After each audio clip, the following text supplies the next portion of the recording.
Hey friends, welcome to Andy's Audio Crap. I'm going to abruptly stop the music there and introduce this bad boy. It is a Nikko NR-819, and this is what we're going to be talking about today.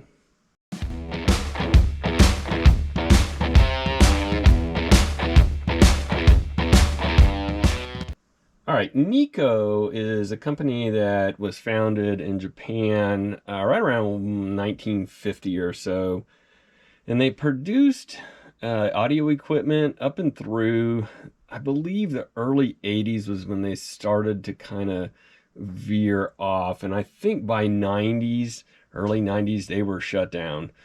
And there was a lot of audio uh, companies that shut down around that time, namely like Nakamichi, Sansui. There was a bunch of them that went down with the ship. I don't know, that's probably a bad way to put it, but things started to change, and music wasn't the only entertainment anymore, and the stereo wars of the 70s kind of bankrupted a couple of them, and it just, one thing led to another. Perfect storm, bad financial conditions, and bam, we lost a lot of them. Nikko they did make some really good high quality gear. This is a good representation of what they were capable of. This is a NR-819 that I mentioned earlier, but simplicity, great sound, very reliable. That's about the way you would describe a Nikko. You'll see a lot of old 70s Nikkos around. This one in particular is pretty common. They're out on eBay anyways. Around, I live in the Midwest, and we don't get many silver faces beyond your Pioneers and your Kenwoods and your Pioneers and your Pioneers. We have a lot of those around here. I think everybody does, but especially us. It seems to be like everything that I see is a Kenwood or a Pioneer. But anyways, found this Nikko. I was like, man, I'm gonna go grab that.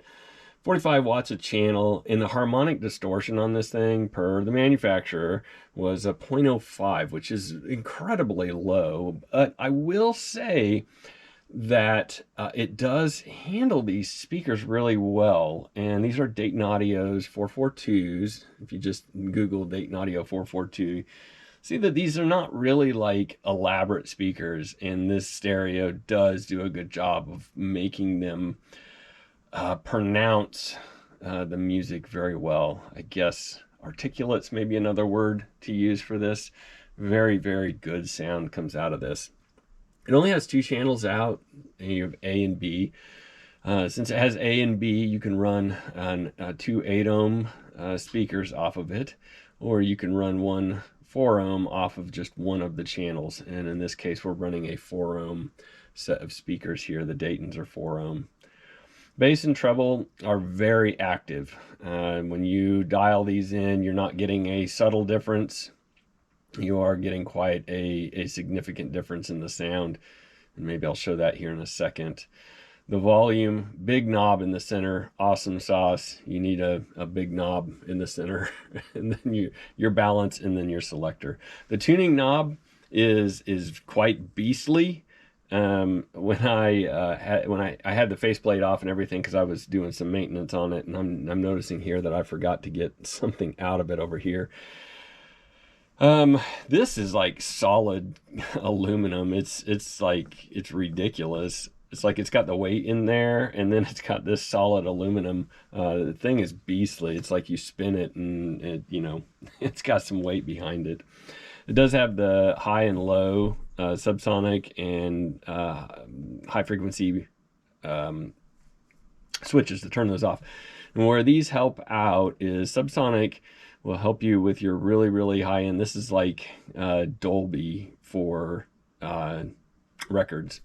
When you turn this on, it will cut out some of the hissing, scratching, and pops that you'll hear. Doesn't get it all, but it gets a lot of it.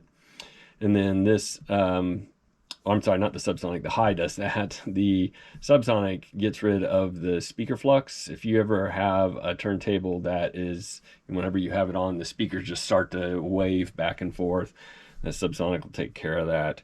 It does happen quite frequently, especially if you have a mismatched cartridge and amp.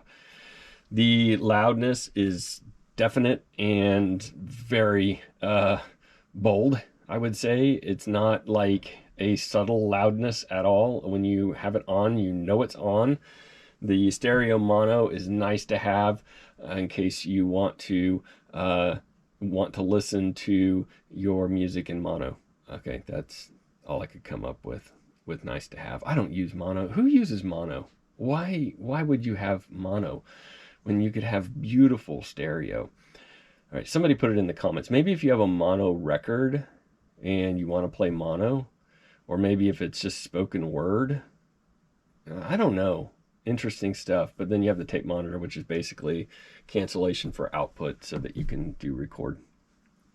And it does other good stuff as well, like what I just described.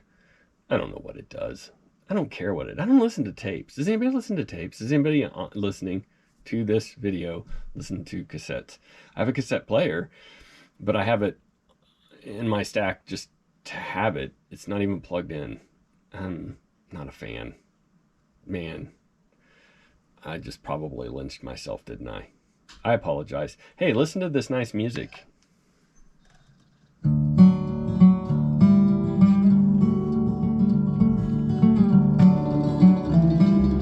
All right, let's test some of these things here. So let's find a song with a little bit of bass in it. Not that one.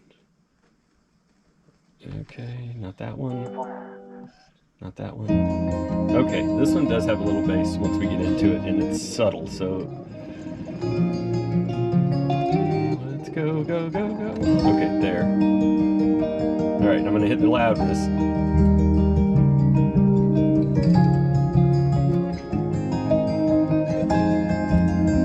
I hope that's coming through, because it's like significantly different. Now, the downside about having it significantly different like that is that unlike, I did a review of an Onkyo a little bit ago, and the Onkyo it seems that it when the loudness is on and you crank that volume, it edges it back to keep it from distorting. This isn't the case on here. It's on, and if you crank it up to 4 or 5 with these speakers, it actually starts to distort a little bit. So not you need to crank it up to 4 or 5. It's plenty loud, setting at around 3.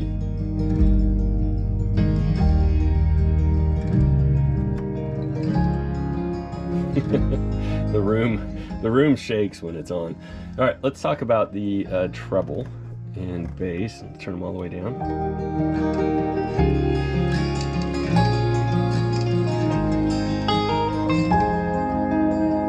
See how much of a difference?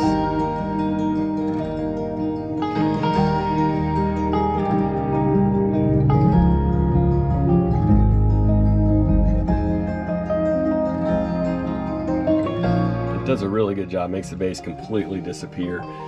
So a lot of amps do a very good job, or receivers, whatever you want to call it, do a really good job with their treble and bass. But this one in particular, when I was playing with it, and I do a lot of side-by-sides and just listen to these things for days, and this one I felt like it did a little bit more. Like when I cranked that bass, I didn't, let's say I'm playing Metallica, and I do like to feel that kick drum. I didn't have to kick it all. I didn't have to put this thing way to 3/4. I could just push it to a 2 and then turn the loudness on, and I didn't have to go any further. Normal amps, I usually have to do a little bit more to get it to thump that kick drum. All right.